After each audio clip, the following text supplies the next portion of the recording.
Let's talk about steak, baby. Let's talk about you and me. Let's talk about all the good things and the bad things that may be. Let's talk about steak. So as you can see, my friends, a delicious array of steaks in front of you here. Now there are many different names depending what part of the world you're from. But starting top left, we've got good old sirloin. Then we've got one of my favourites, the rump. Then good old ribeye. And then here, which to my mind, most overrated, flavourless, is the fillet. But the three I want to concentrate on are these three on this side. These are becoming more and more available now, very trendy cuts, and these are all off the front of the animal. Well, to be honest, that's from inside the carcass, but from the front of the animal, a hard working part of the beast, so these need to be cooked really quick. But what you may lack in tenderness, you will more than make up in flavour. These will all give you a beautiful, rich, robust, beefy flavour. Now, being a butcher of 30 years, you know, I really wouldn't give you tuppence for fillet.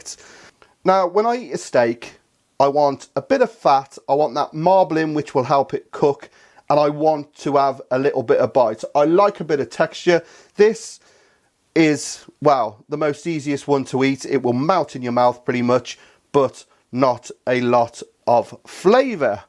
So next we go on to sirloin, the staple of all restaurants. We all know what a sirloin is, a very good steak in its own right, fantastic. Again, I do like a little bit more marbling in, you know, we all know a sirloin. Then obviously the rump, this is from the back of the animal. Now this is one of my favourites. As you can see, a little bit more marbling in there, a little bit more texture, but again, what you lack in texture, you will make up in flavour. Again, one of those steaks that needs to be cooked medium, no more than medium, and you've got a fantastic steak there, and easily, what, a third of the price of your fillet. And of course, beloved by everybody. I mean, there's nothing wrong with this. It's absolutely beautiful. Good old ribeye. Again, great marbling. All that beautiful fat. Who doesn't love that pan fried? Absolutely superb. But, like I said, let's get rid of those tags. It's these beauties I want to concentrate on. Flat iron, bavette, and hanger. Now the hanger steak was known as the butcher's secret, or the butcher's steak. Like I said, only one on each carcass. You know, the slaughterman would most probably have this out in his pocket and away home before you could say knife. I mean, this, out of all three, to me, is an amazing steak. Now, because it's from inside the carcass by the diaphragm, and this may put you off a little, it can have a only slight awfully taste to it, but it only enhances the intense beefiness. Now, I may not have sold it you on that, but trust me, the people who have found this hanger steak, people who find somewhere to buy it, are buying it by the pound. Absolutely fantastic. Now the bavette then, from again inside the carcass on the flank, there's quite a few flanks, quite a few skirts. Again, another nice lean steak. Bit of marbling, again needs a medium rare cook, and of course cut against the grain, thin slices with a chimichurri sauce. Absolutely superb. That's your bavette. And of course, again, this is off the shoulder, this is off the top of the blade bone, and this is your flat iron. Now these, like I said, are becoming more and more popular, but obviously what comes with that is eventually the price will go up.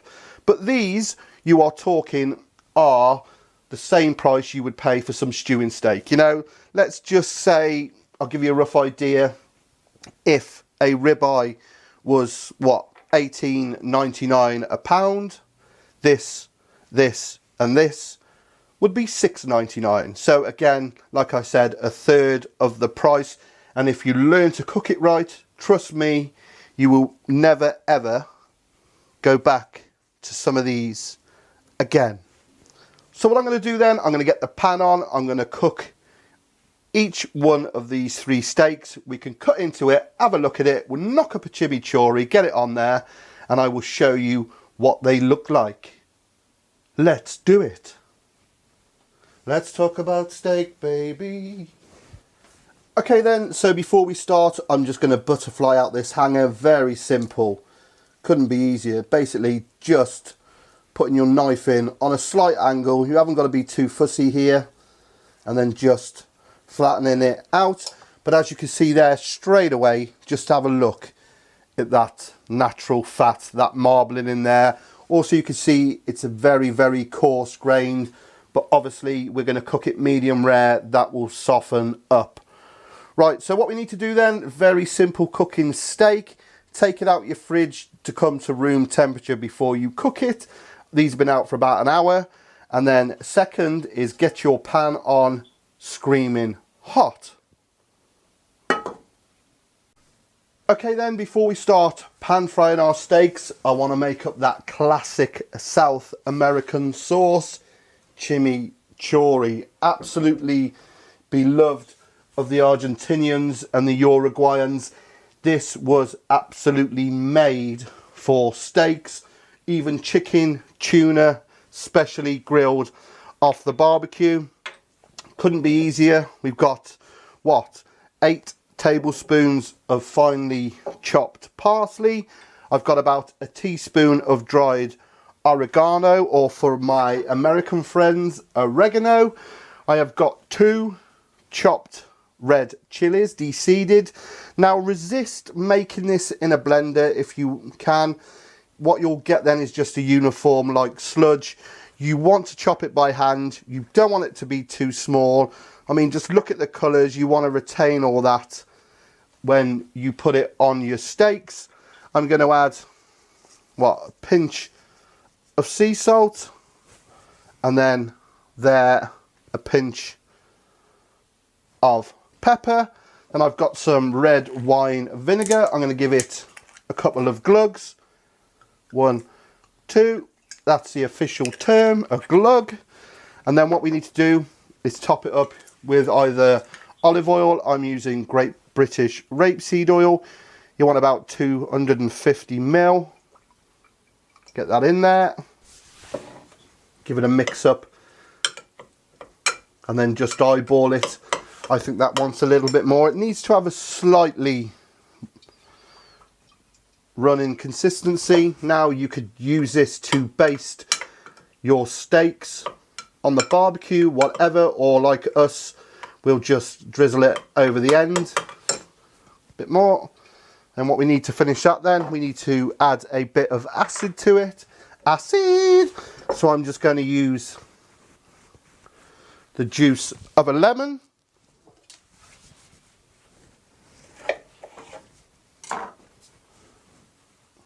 Through the fingers. As you can see, that's really packed full of flavour, pack a punch that will cut through that lovely steak. Now what you want to do is make this up about 10 minutes before you cook your steaks. Even better, make it up the night before, leave it in the fridge for 24 hours for it to all mould together, and you have got a bang tidy sauce. But just look at that. Look at the colours in there. And like I said, all hand chopped so you can see what's actually in it. Beautiful. Right. Let's do them steaks. Okay, let's see how these turn out then. Rule number 1, you want your pan smoking hot. And I mean damn hot. Hotter than the sun. Always take your oil to your steak, not to the pan.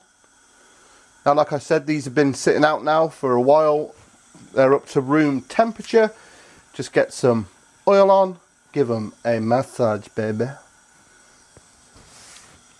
And then we'll season them up. A liberal sprinkling of pepper from up high, get a good coverage.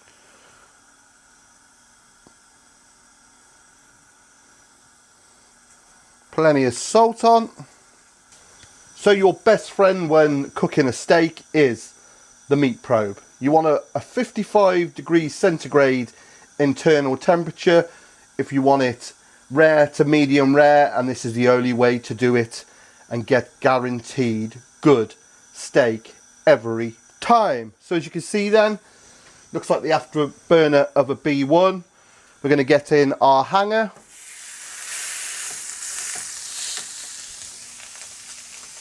Then our bavette.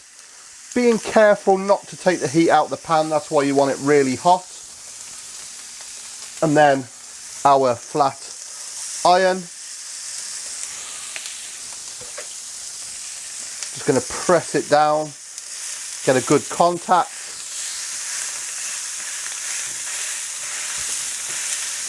Now here's the trick. Do not be tempted to touch it.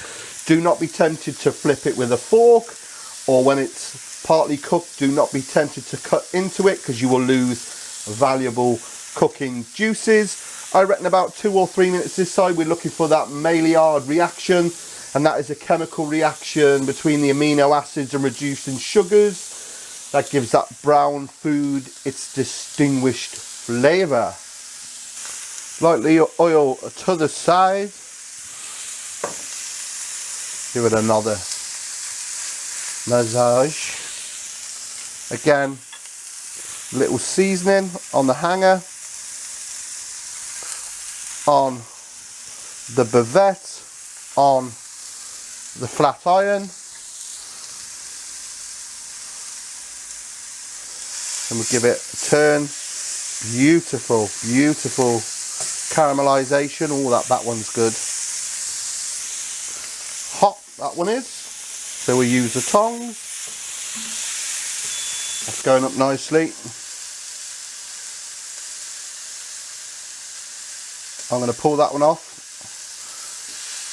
Want it just about 50 because it will come up to temperature in the plate by another couple of degrees. Just have a look at those a minute. Hey? On a plate, lightly tinted with some foil.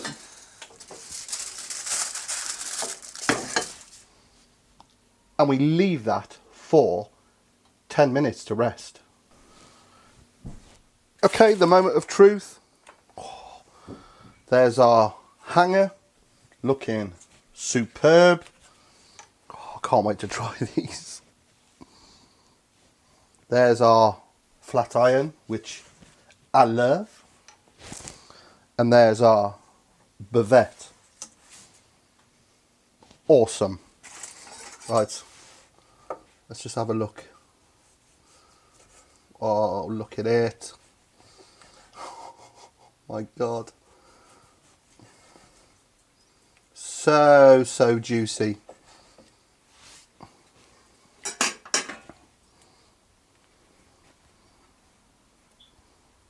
Just look at that. In fact.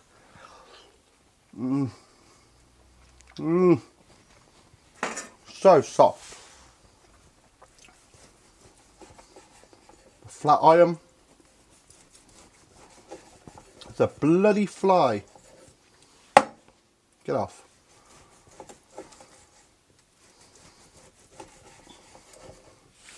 Just have a look at that.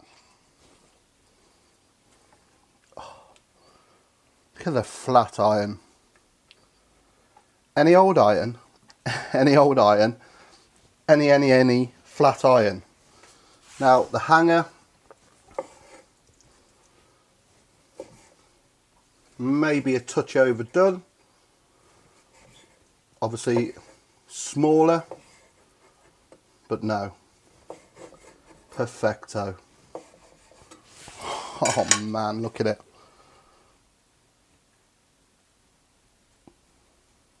Have a look at that.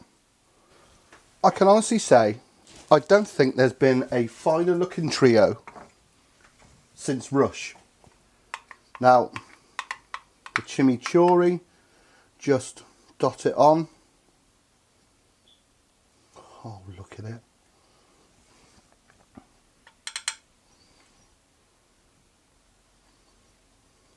Just made for this. Okay, I'm going in. If you look how soft and how moist and juicy that is. That is to die for. There's your bavette. Here is your flat iron, always a favourite of mine. Normally would be braised or cut up for stewing.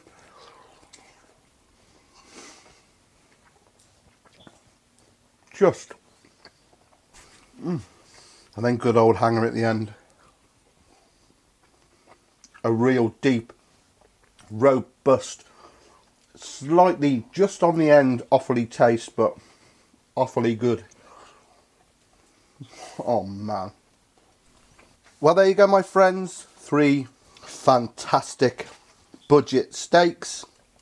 If you see them, get them, cook them medium rare, get your chimichurri on, dip your bread in the relaxing juices and get it down your neck. It's like crack, but without the heartache.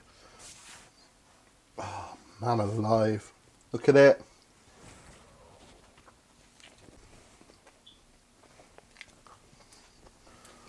So when these steaks hit the pan then, all these muscles, they tighten up, just like that. And then, obviously the high heat, what it does when it cooks, it forces all the moisture out to the edge. So what you do is you relax it. What it does, it slowly releases the fibres and sucks that moisture, that juice, that flavour back in. Just look how open that is. I mean, this is just absolutely mind-blowing. Right, I'm going to have one more sandwich. Can't help it. I really cannot help it. Oh, look at that. When in Rome. Well, that's all she wrote. 3 budget, cheaper cuts of steak. Absolutely blows some of those more expensive ones out the water. Really, really. Just look at the moisture it retains. So if you like what you've seen here today on the SRP, please click subscribe when my face comes up down here. Also find me on all my social media, Facebook, Twitter, Instagram, TheScottReaProject, at TheScottReaProject, so on and so forth. Also, if you feel like sharing the love, check out my Patreon page. But until next time, do go looking for these. Go into your butchers, ask him, say, do me some flat iron. Can you get me some hanger? Can you do me some bavette? And see what he comes up with. Because I'll tell you what, we're all missing a trick. 1/3 of the price, twice as much flavour. What's not to love, baby? Until next time, I shall see you, my friends. Just one more bit. Oh, look at it. Glistening like a jewel.